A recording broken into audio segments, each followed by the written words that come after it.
Ambassador Sarah Chen stepped off the transport shuttle and onto the metal floor of the Galaxy Council station.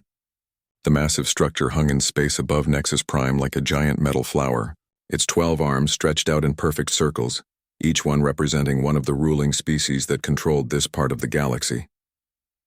Sarah wore her best diplomatic uniform.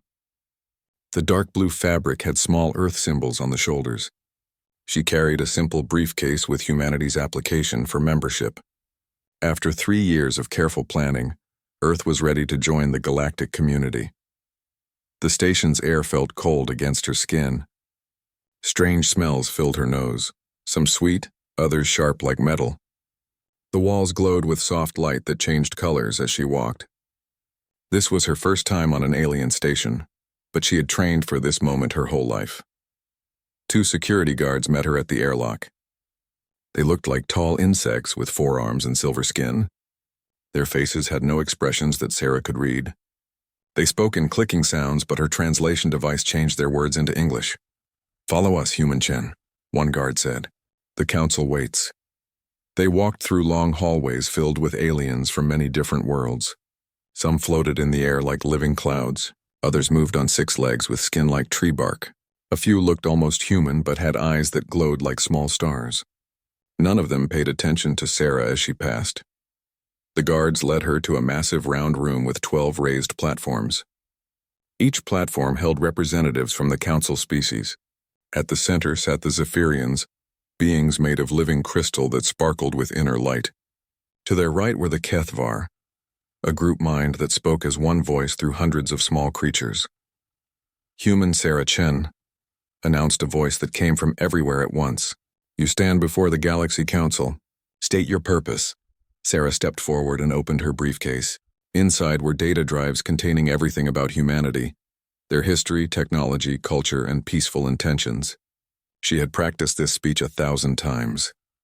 "Honored council members," she began, "I bring greetings from Earth and all human colonies. We request membership in your alliance.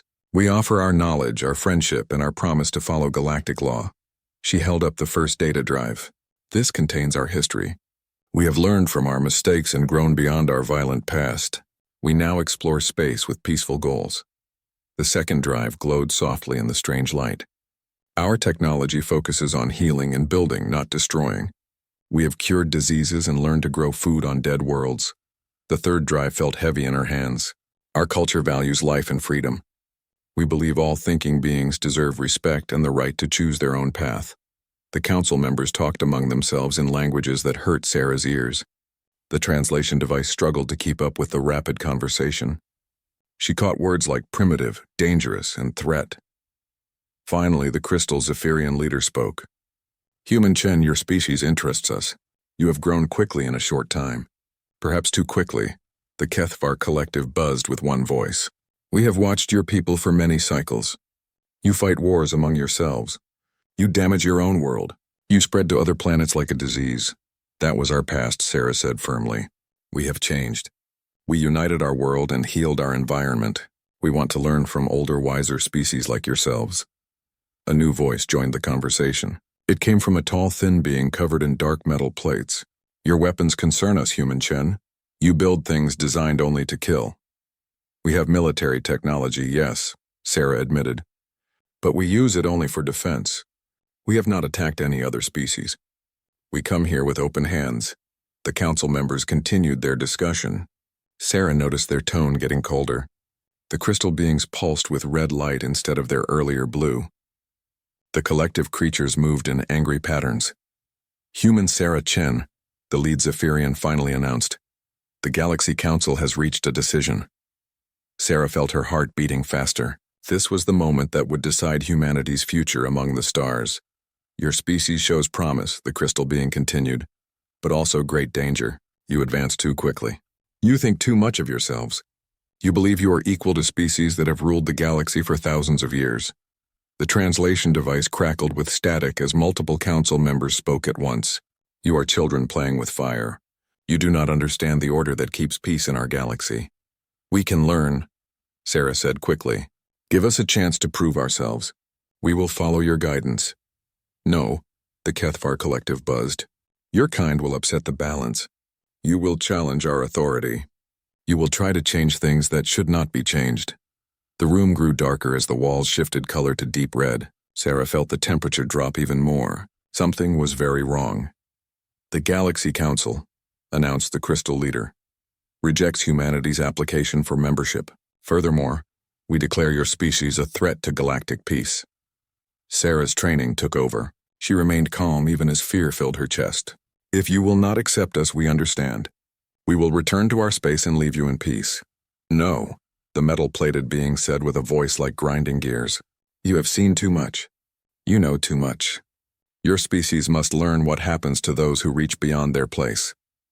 The guards moved closer to Sarah. She backed toward the center of the room, but there was nowhere to run. This is a peaceful diplomatic mission, she said, her voice steady despite her fear. I am protected by galactic law.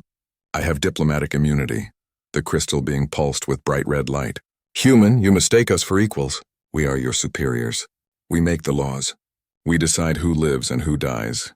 Sarah reached for her communication device, but one of the guards grabbed her arm with crushing force.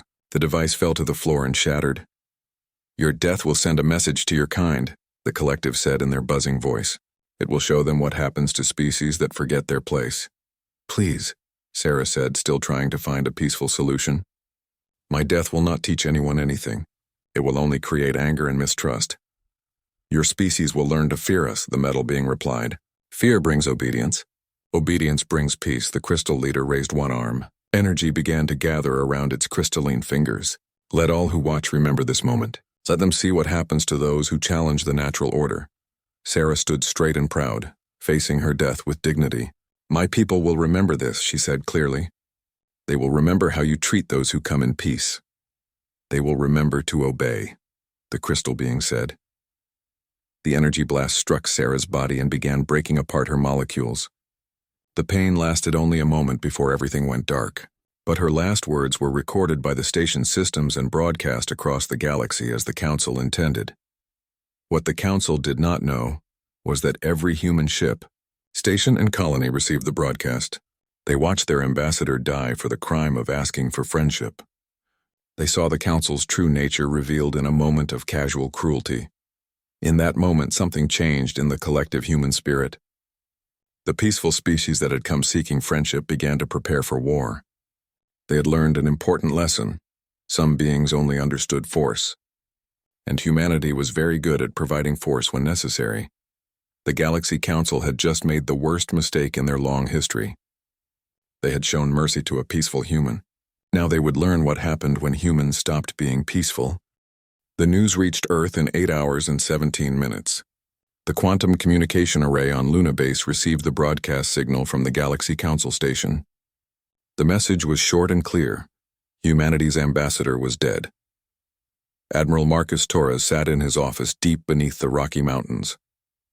The room had no windows, just screens showing data from across human space. He was a tall man with gray hair and scars on his hands from his time as a combat pilot. Now he commanded something much more dangerous than a single ship. Sir, his aide Lieutenant Kim entered the room. The full broadcast is ready for your review.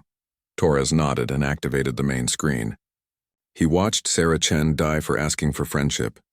He saw the council members laugh as her body dissolved. He heard their words about teaching humanity its place. How many people have seen this? Torres asked. Every human settlement, sir. All colonies, ships, and stations received the broadcast within minutes. The council wanted everyone to see it. Torres stood up and walked to a wall covered with classified documents. Behind them was a safe containing orders he had hoped never to use. He entered his authorization code and pulled out a red folder marked Annihilation Protocol. Lieutenant Kim, send a priority message to all military commanders. Use authorization code Alpha 77. Tell them the protocol is now active. Sir, are you sure? Kim's face went pale. Once we activate the protocol, there's no stopping it. The council killed our ambassador during a peaceful mission, Torres said quietly. They broadcast her death as entertainment. They declared us a threat simply for existing. They made their choice. Now we make ours. Torres opened the red folder and began reading orders written 5 years ago by Earth's best military minds. The humans had always known this day might come. First contact with aliens could go 2 ways: peaceful cooperation or violent conflict. They had prepared for both possibilities. "Send the first activation signal," Torres ordered. "Wake up the sleepers." Across the galaxy, hidden ships began receiving coded signals. These were not regular human vessels that the aliens knew about. These were ghost ships, stealth vessels built in secret and hidden in empty space for years. Each ship carried a crew of volunteers who had spent years in suspended animation, waiting for this moment. Captain Lisa Park opened her eyes for the first time in 3 years. The medical systems in her ship slowly brought her back to consciousness. Around her, 19 other crew members were also waking up. Their ship, the Hidden Blade, had been drifting in dark space near the Zephyrian home system. "Status report," Park said as soon as she could speak clearly. "All systems online." "Captain," replied her second-in-command, Major Chen. "We received the activation signal 47 minutes ago. The protocol is active." Park felt sadness and anger fighting in her chest. She had known Ambassador Chen personally. They had served together on the first human exploration ship. Now her friend was dead and humanity was at war. "Begin Phase 1, Park ordered. "Target their communication arrays first." Similar scenes played out on 73 other hidden ships throughout Galaxy Council space. Each ship had spent years studying a specific target system. They knew where every satellite, station, and defense platform was located. They had been watching and planning while pretending to be space debris or dead asteroids. The Zephyrian home system had 6 communication satellites that connected their world to the rest of the galaxy. Captain Park's ship fired 6 missiles, each one traveling at 90% of light speed. The missiles were tiny, no bigger than a human fist, but they hit with the force of nuclear weapons. The satellites exploded one by one, cutting off Zephyrian communications. Before the aliens could react, more missiles destroyed their early warning systems and military command centers. In 16 minutes, the most advanced species in the galaxy was blind and deaf. Phase 1 complete, Park reported to Earth. Beginning Phase 2. Phase 2 was the Cyber War. For 3 years, human-computer experts had studied alien technology through peaceful trade and diplomatic missions. They had learned how alien computers worked and found their weaknesses. Now they used that knowledge as a weapon.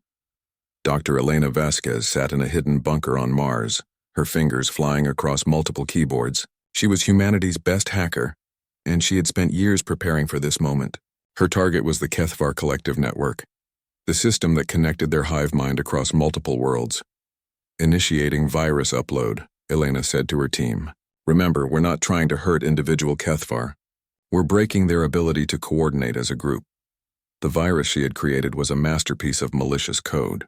It would spread through the Kethvar network like a disease, creating false information and blocking communication between different parts of their collective. The hive mind that had ruled for centuries would become confused and paranoid. Similar attacks hit every council species. The metal beings called Omnicon found their artificial intelligence systems turning against them. Their robot armies stopped following orders and began protecting human interests instead. The shape-shifting Veloth discovered that their bioships were infected with engineered viruses that made them sick and weak. "Sir," Lieutenant Kim reported to Admiral Torres, "Phase 2 is showing excellent results. Alien communication and computer systems are failing across 12 sectors." Torres nodded grimly. "Begin Phase 3. Release the infiltrators." For years, humans had been living among the alien species. They had come as traders, scientists, diplomats, and refugees. The aliens had welcomed them, thinking they were harmless primitives. They had been wrong. These humans were not refugees or traders. They were deep cover agents with advanced technology and years of training. Now they received orders to stop hiding and start fighting. On the Vorthak capital world, Dr. James Wright had spent 2 years working as a medical researcher. The aliens trusted him to study their biology and help treat their diseases.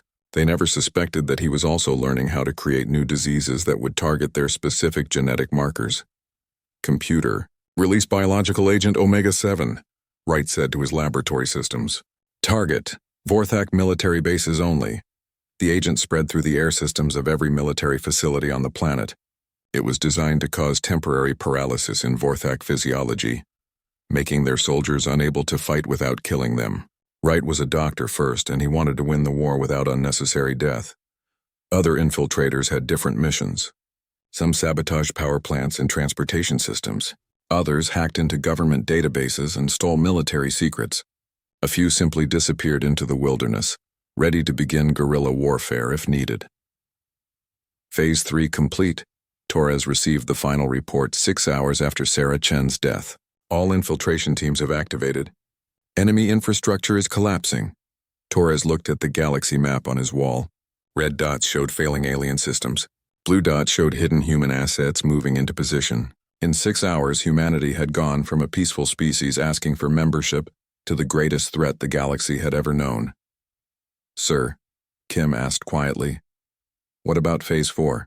Torres picked up another red folder. This one was labeled Total War.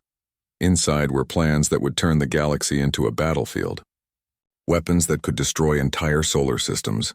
Ships that could travel faster than anything the aliens had. Soldiers trained to fight in any environment against any enemy.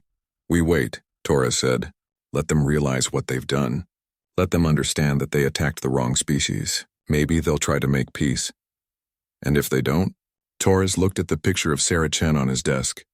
She had been a good woman who believed in peaceful solutions. She had died trying to build friendship between species. Her death had unleashed something the galaxy was not prepared to face.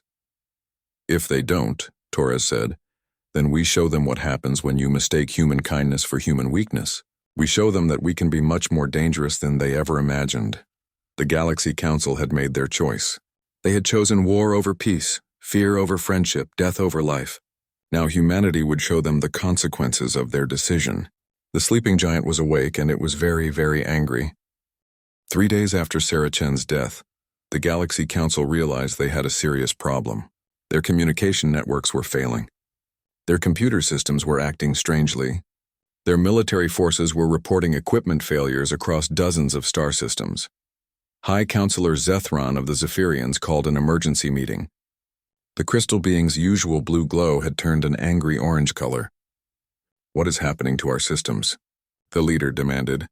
"The humans," replied Collective Prime of the Kethvar. The hive mind's voice carried tones of worry and confusion. "Our analysis shows the failures began precisely 6 hours after we executed their ambassador." "Impossible," said Warmaster Chronix of the Omnicon. The machine being's metal body sparked with damaged circuits. Humans are primitives. They lack the technology to cause such widespread damage. Counselor Vex of the Veloth tried to shapeshift into a more intimidating form, but her biosuit was infected with unknown viruses. She remained stuck in her basic humanoid shape. Perhaps we underestimated them. The council chamber itself was showing signs of damage. The lights flickered randomly. The air recycling systems made strange noises. Even the translation devices were providing incorrect words, making communication difficult. "Report on current system status," Zethran ordered the chamber's artificial intelligence. The AI's voice crackled with static. "Communication networks 73% non-functional. Military command systems 48% compromised. Transportation networks 61% offline. Unknown virus detected in all primary databases." High Counselor Zethran's crystal body pulsed with angry red light. How did primitive humans accomplish this? The answer came from an unexpected source. Dr. Elena Vasquez appeared on every screen in the council chamber. Her image was clear and sharp, while the alien system struggled to function around her. "Greetings, Galaxy Council," Elena said with a cold smile. "I am Dr. Elena Vasquez, Director of Human Cyber Warfare. I wanted to personally thank you for the excellent access to your computer systems." "Impossible," Warmaster Chronix's mechanical voice screeched. "Our systems are protected by quantum encryption." "Yes, they were," Elena agreed. "Very impressive quantum encryption. We studied it for 3 years through our peaceful trade missions. Your people were very helpful in explaining how it worked. They never suspected we were taking notes." The council members looked at each other in growing alarm. They had shared technology with humans as part of normal diplomatic contact. It had never occurred to them that the humans might use that knowledge as a weapon. "You see," Elena continued, "you made a mistake. You assumed we were stupid because we're young. But humans have always been good at learning quickly, especially when we're motivated." Collective Prime's buzzing voice filled the chamber. "What do you want? Money, territory, resources? What do we want?" Elena's smile disappeared. "We want Ambassador Sarah Chen to be alive. We want her to complete her peaceful mission. We want the Galaxy Council to accept humanity as equals. Since you made that impossible, we'll settle for teaching you a lesson. The screens around the chamber began showing images from across Council space. Zephyrian communication satellites exploding in silent flashes, Kethvar hive ships drifting powerless through space, Omnicon factories producing defective robots that refuse to obey commands. This is just the beginning, Elena said. For 3 years, we've been preparing for the possibility that first contact might go badly. We hoped for friendship, but we planned for war. You chose war. We can destroy your worlds, Zethron threatened, his crystal body blazing with energy. With what? Elena asked. Your fleets can't coordinate attacks because their communication systems are infected with our viruses. Your weapon systems keep targeting the wrong coordinates because we've corrupted your navigation computers. Your soldiers can't follow orders because their equipment is working for us now. War Master Kronix tried to access his military networks, but his own internal systems were compromised. You've turned our technology against us, he said in amazement. We learned from the best teachers, Elena replied. Your own people taught us everything we needed to know. They were so proud of their superior technology, they loved explaining how much more advanced they were than primitive humans. Counselor Vex managed to speak, despite her malfunctioning biosuit. What will it take to stop this? What are your demands? Our demands? Elena's image multiplied across every screen. We demand justice for Ambassador Chen. We demand respect for peaceful diplomatic missions. We demand that you remember this lesson. We can make peace. Collective Prime buzzed frantically. We can negotiate. You had your chance for peace, Elena said coldly. Ambassador Chen came to you with open hands and an open heart. You killed her for entertainment. You broadcast her death to intimidate other species. You made your choice. The lights in the council chamber went out completely. When emergency power restored minimal lighting, Elena's image was gone. In its place was a simple message. Phase 3 active. Phase 3 was the revelation of human infiltrators. Across Galaxy Council space, humans who had lived among the aliens for years revealed their true purpose. They had been planted as sleeper agents, gathering intelligence and preparing for this moment. On the Vorthak homeworld, the aliens discovered that their trusted medical researcher, Dr. James Wright, had poisoned their entire military with a paralysis agent. Vorthak soldiers across the planet lay helpless in their barracks, unable to move but still conscious. The Thrakari mining colonies found that their human engineering consultants had secretly installed explosive charges in every major facility. The humans offered a simple choice: surrender the colonies peacefully, or watch them explode. The floating cities of the Neptari discovered that their human cultural exchange students had hacked into the gravity generators that kept their cities in the sky. The cities would fall unless the humans chose to maintain the systems. How many humans are there among us? Counselor Vex asked the emergency session. Thousands, Collective Prime reported. They've been infiltrating our societies for 3 years. They're everywhere. They've been studying us, Zethron realized, learning our weaknesses, preparing for this war. But they seem so peaceful, War Master Kronix protested. They brought gifts and offered friendship. They were peaceful, a new voice said. Admiral Marcus Torres appeared on the Council's emergency communication channel. They genuinely wanted friendship. You killed that possibility when you murdered Ambassador Chen. The human admiral looked tired but determined. Behind him stood other human military officers with cold, professional expressions. Admiral Torres, Zethron said, trying to regain some authority. We can discuss terms. Perhaps Ambassador Chen's death was hasty. Hasty? Torres repeated. You tortured her to death for asking to join your club. You laughed while she died. You broadcast it as entertainment. There's nothing hasty about torture and murder. We are willing to pay compensation, Collective Prime offered desperately. Compensation? Torres's voice grew dangerously quiet. What's the price for a good woman's life? What's the cost of destroying trust between species? How do you compensate for choosing cruelty over kindness? The council members realized they were dealing with something they had never encountered before. Most species, when faced with superior force, would negotiate and submit. Humans seem to operate by different rules. What do you want from us? Zethron asked. Justice, Torres replied simply. You declared war on humanity when you killed our ambassador. You wanted to teach us our place in your galaxy. Now we'll teach you something about the consequences of your actions. We could fight back, War Master Kronix said weakly. We have weapons you haven't seen. Do you? Torres asked. Are you sure your weapons will work? Are you sure your computers will target what you want them to target? Are you sure your own people will follow your orders? The council members tried to access their military networks and found chaos. Human cyber attacks had corrupted data, changed targeting systems, and infected command protocols. Their own technology was no longer trustworthy. This is Phase 3, Torres explained.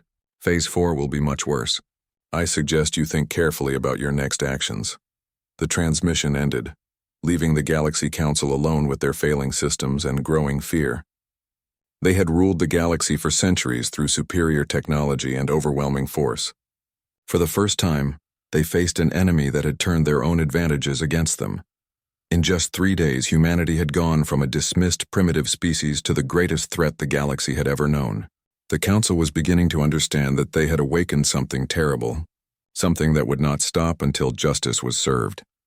The humans had been peaceful because they chose to be peaceful. Now they were choosing something else entirely. 1 week after Ambassador Chen's death, the Galaxy Council learned what human warfare really looked like. The cyber attacks and sabotage had been just the opening moves. Now came the real war. Captain Lisa Park watched her target through the Hidden Blade's sensors. The Zephyrian homeworld hung before her like a giant crystal ball, its cities glowing with beautiful light. Soon that beauty would be gone. All ships, this is Wolf Leader. Park spoke into her communication system. Begin Phase 4 operations. Remember, we're not here to conquer. We're here to end this. Around the Zephyrian system, 73 human ships decloaked simultaneously. They had been hiding in dark space for years, watching and waiting. Each ship was small by galactic standards, but they carried weapons the aliens had never imagined. The Zephyrian defense fleet tried to respond, but their ships moved slowly and without coordination. Human cyber viruses had infected their navigation systems. Some ships fired on their own allies. Others spun helplessly through space, their crews unable to control their vessels. Target their primary crystal cities, Park ordered. Use the gravity bombs. The gravity bombs were humanity's newest weapon. Each bomb created a tiny black hole that lasted for exactly 30 seconds. It was enough time to destroy anything within a 50-kilometer radius. Then the black hole would evaporate harmlessly. The first bomb struck the Zephyrian capital city. The beautiful crystal spires that had stood for 10,000 years cracked and shattered, pulled into the artificial black hole. The Zephyrians who lived there had 30 seconds to watch their greatest achievement disappear into darkness. Second target locked, reported Park's weapons officer. The military command center. Fire. Another gravity bomb created another temporary black hole. The Zephyrian military headquarters, built from the strongest crystal in the galaxy, lasted less than 15 seconds before being torn apart by gravitational forces. This is Zethran. The Zephyrian leader's voice crackled through damaged communication systems. We surrender. Stop this destruction. Surrender? Park replied coldly. Did you accept Ambassador Chen's surrender? Did you show mercy when she begged for her life? We made a mistake. We can make peace. You made a choice, Park corrected. You chose to murder a peaceful diplomat. You chose to threaten humanity. You chose war. Now live with the consequences. The third gravity bomb destroyed the Zephyrian Senate building. Centuries of history and culture vanished into the artificial black hole. The crystal beings could only watch as their civilization was systematically erased. Similar attacks were happening across the galaxy.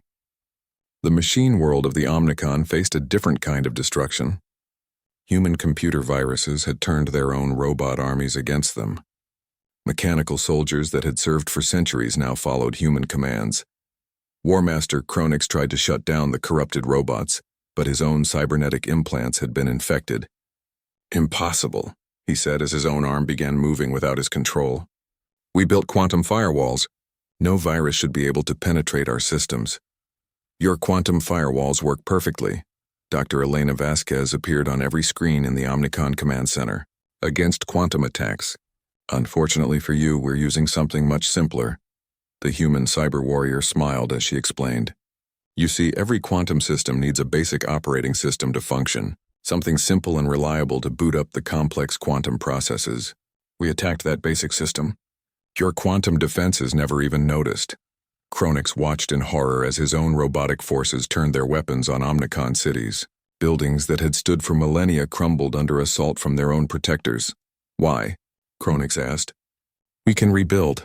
We can make reparations. Because you need to understand, Elena replied.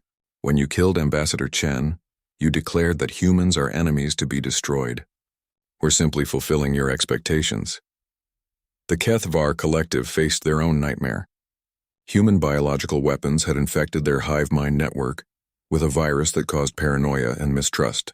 Different parts of the collective began fighting each other, convinced that other sections had been compromised. Collective prime to all units, the hive leader buzzed frantically. Ignore contradictory orders. Trust only verified communications. But the collective couldn't tell which communications were real and which were human deceptions. Ships fired on each other. Ground forces attacked their own bases. The unified mind that had ruled for centuries was tearing itself apart. The shape-shifting Veloth found that their bioships were dying from engineered diseases. The living vessels that carried them between stars were infected with viruses that attacked their nervous systems. Veloth crews watched helplessly as their ships convulsed in agony before going dark. Our ships are dying, Counselor Vex reported during an emergency communication with the other Council survivors. The humans have created diseases that target our biotechnology.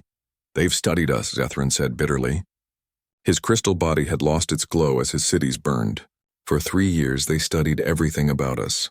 They learned our weaknesses while we dismissed them as primitives. We must contact Admiral Torres, Collective Prime suggested. Perhaps we can negotiate a ceasefire. He already told us his terms, Kronix pointed out. Justice for Ambassador Chen. What kind of justice? Vex asked desperately. They had their answer within hours. Human forces appeared over every Council homeworld simultaneously. The ships were larger than the initial attack vessels, and they carried weapons that defied understanding. Admiral Torres appeared on all communication channels throughout Council space. Behind him stood the flags of every human colony, space station, and military unit. His expression was cold and final. People of the Galaxy Council, Torres began. 7 days ago you murdered Ambassador Sarah Chen. You killed her for the crime of seeking friendship. You broadcast her death to intimidate other species. You declared humanity a threat to be eliminated. The Admiral gestured to displays showing the current state of Council space. This is the result of your choice. Your fleets are destroyed. Your cities are burning. Your civilizations are collapsing. You wanted to see what happens when humans are treated as threats. Now you know. We surrender. Zetheron broadcast desperately. We offer complete surrender. Surrender? Torres repeated. To whom? You've spent centuries telling the galaxy that you're the supreme authorities. You've claimed the right to decide who lives and who dies. According to your own laws, we're just primitive creatures with no legal standing. We were wrong. Collective Prime buzzed frantically. We recognize human authority. We acknowledge your equal status. Equal?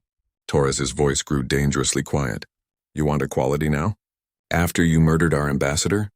After you declared us a species to be eliminated? The human admiral paused, letting his words sink in. Here are my terms. The Galaxy Council is dissolved. Its member species will surrender all military assets to human forces. Your governments will be replaced by human administrators until you prove you can govern without threatening peaceful species. That's conquest, War Master Kronix protested. No, Torres corrected. Conquest is taking something that belongs to others. This is justice.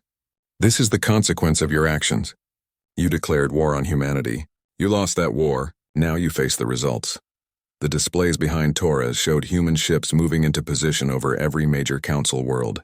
The vessels carried planet-cracking weapons that could destroy entire worlds with a single shot. You have 24 hours to comply with these terms, Torres announced. Surrender your military forces, disband your governments, and submit to human authority. If you refuse, we will demonstrate what happens when humans stop holding back. And if we comply, Counselor Vex asked quietly. If you comply, you will be treated with the same mercy you showed Ambassador Chen, Torres replied, which is to say none at all. But you will live as prisoners rather than dying as enemies. The transmission ended, leaving the Council survivors to contemplate their fate. In 7 days, they had gone from supreme rulers of the galaxy to defeated prisoners awaiting human judgment. The species that had laughed at humanity's peaceful ambassador now faced a choice between surrender and annihilation.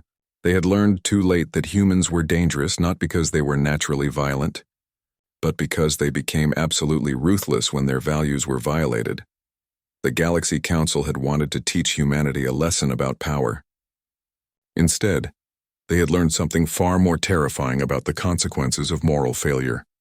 Humans could be the most peaceful species in the galaxy, or they could be the most dangerous. The choice had been up to the Council. They had chosen poorly. 6 months after Sarah Chen's death, the galaxy had a new order. The Galaxy Council was extinct. Their great civilizations lay in ruins. The species that had ruled for thousands of years now existed only as scattered survivors hiding in the Outer Rim territories. Admiral Marcus Torres stood on the observation deck of the new orbital station above Nexus Prime. The old Council station had been destroyed in the first week of the war. This new structure was built by human engineers with help from the few alien species that had proven themselves trustworthy. "Sir?" Lieutenant Kim approached with a datapad. "The morning reports from all sectors." Torres took the pad and reviewed the information. 47 star systems now operated under human administration. 312 alien species had formally requested protection under the Chen Doctrine. 17 former Council species remained in exile, refusing to accept the new order. "Any word from the Zephyrian survivors?" Torres asked. "They're still hiding in the Andromeda Void," Kim replied. "Long-range sensors detect about 50,000 crystal beings living on dark matter asteroids. They refuse all communication attempts." Torres nodded grimly. The Zephyrians had once numbered in the billions across dozens of crystal worlds. Now they were a dying species, too proud to ask for help and too broken to rebuild on their own. "What about the Kethvar Collective?" "Fragmented beyond repair, sir. The hive mind virus we used created permanent psychological damage. They can no longer link their consciousness. Each Kethvar individual is completely alone for the first time in their evolutionary history." Torres felt a moment of sympathy for the insect-like beings. Their entire culture had been based on shared thoughts and unified purpose. Now they wandered through space as isolated individuals, unable to reconnect with their own kind. The Omnicon machines? Most of them shut down permanently when their War Master was killed. The surviving units have formed small communities in neutral space. They've requested permission to establish a peaceful colony in the Vega system. "Approved," Torres said. "But they'll be monitored closely. Any sign of military buildup, and we intervene immediately." Kim made notes on her datapad. "The Veloth shapeshifters have been more cooperative. Their new leadership formally apologized for Counselor Vex's actions.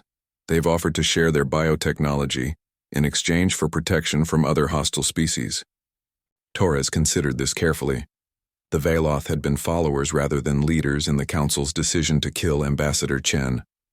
Their current government had executed the officials responsible for that choice and implemented democratic reforms. Conditional acceptance, Torres decided. They can join the protection program, but their bioweapons research will be supervised by human scientists. We won't let anyone develop biological weapons that could threaten peaceful species. The new Galactic Order operated under principles that the old Council had never understood. The Chen Doctrine stated that any species could receive human protection by demonstrating three things: peaceful intentions toward other species, democratic governance that respected individual rights, and a formal apology for any past aggressive actions. Species that met these requirements were welcomed into the Human Protection Network. They received advanced technology, military defense, and economic opportunities.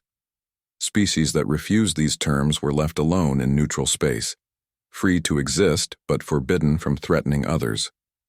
"Sir," Kim continued reading from her reports, "the Altarian Federation has formally requested full membership in the Human Alliance." Torres smiled slightly. The Altarians had been one of the first species to contact humanity after the Council's fall. They were peaceful traders who had been oppressed by the Council for centuries. Under human protection, they had flourished and become valuable allies.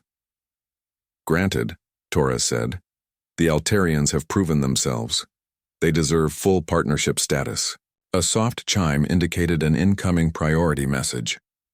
Torres activated the communication system and saw Captain Lisa Park's face appear on the screen. She was broadcasting from the patrol ship New Horizon near the Galactic Rim. "Admiral, we've..." Detected a large fleet moving toward human space, Park reported.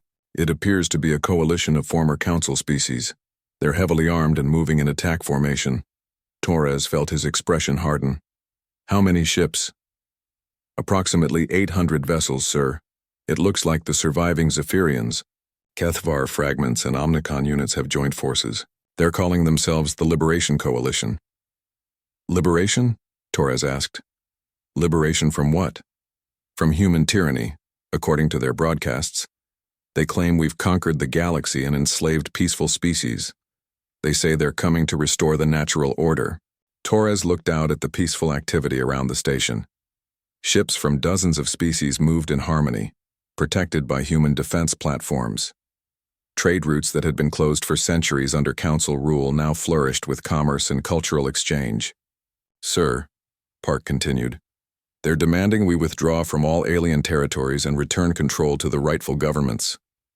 The rightful governments, Torres repeated. You mean the ones that murdered peaceful diplomats for entertainment? That's our perspective, sir. They see things differently. Torres activated the station's main communication array. All sector commanders, this is Admiral Torres. We have incoming hostiles. Activate Defense Protocol 7. All civilian traffic is to clear the main shipping lanes immediately. Within minutes, the peaceful trade routes emptied as merchant ships moved to safety. Human warships emerged from hidden positions throughout the sector. These were not the small stealth vessels that had begun the war 6 months ago. These were the full battle fleets that humanity had been building in secret for years. Open a channel to the Liberation Coalition, Torres ordered. The main screen filled with the image of a crystal being that Torres recognized as Zethron, the former High Counselor. The Zephyrian's once beautiful form was cracked and dim, bearing the scars of his species' defeat. Admiral Torres, Zethron said with barely controlled hatred, you will surrender immediately and withdraw your forces from sovereign alien territory. Sovereign territory? Torres replied calmly. According to whose authority? The Galaxy Council, that murdered Ambassador Chen? The same council that declared humanity a threat to be eliminated? You have conquered our worlds and enslaved our peoples, War Master Kronix added, his mechanical form patched with crude repairs. We demand the restoration of legitimate governments. Legitimate governments, Torres repeated. The ones that tortured peaceful diplomats to death? The ones that ruled through fear and oppression? The ones that declared war on humanity for asking for friendship? Collective fragment. 7, speaking for the scattered Kethvar, buzzed angrily. You destroyed our civilization. You broke our collective consciousness. You committed genocide against our people. I committed justice, Torres corrected. You murdered an innocent woman. You broadcast her death as entertainment. You threatened to destroy humanity for the crime of seeking peace. I gave you exactly what you gave us. We offer you one final chance, Zethron announced. Withdraw from alien space or face the combined might of the Liberation Coalition. Torres looked at the tactical display showing the approaching fleet. 800 ships was a significant force, but not compared to humanity's full military capability. The aliens still didn't understand what they were facing. I have a counteroffer, Torres said. Turn around and go home. Return to your exile in neutral space. Live peacefully and leave other species alone. Do this and we'll forget you ever threatened us. Never, Kronix screeched. We will reclaim our rightful place as rulers of this galaxy. Then you've made your choice, Torres said sadly. Just like you did 6 months ago when you killed Ambassador Chen. The human admiral turned to his tactical officers. Launch the Judgment Fleet. What emerged from human space was beyond anything the aliens had imagined. Not hundreds of ships, but thousands. Not small patrol vessels, but massive battleships equipped with weapons that could crack planets. The Liberation Coalition's 800 ships found themselves facing a fleet 10 times their size. This is impossible, Zethron whispered as his sensors showed the scope of human military power. You've never understood us, Torres explained patiently. You thought we were weak because we sought peace. You thought we were harmless because we offered friendship. You never realized that we were peaceful by choice, not from weakness. The human fleet moved into attack formation with terrifying precision. These were not panicked movements or desperate tactics. This was the calm, methodical deployment of overwhelming force. "We surrender," Collective Fragment 7 buzzed frantically. "We withdraw our demands." "Too late," Torres replied. "You had 6 months to live peacefully in exile. Instead, you chose to threaten the species under our protection. You chose to break the peace we offered after your defeat." "We can negotiate," Zethran pleaded. "We can find a peaceful solution." "You could have found a peaceful solution 6 months ago," Torres pointed out. "Ambassador Chen came to you seeking exactly that. You tortured her to death instead. You've proven that you don't understand peaceful solutions." The human weapons fired simultaneously. Not planet crackers or gravity bombs this time, but something much more final.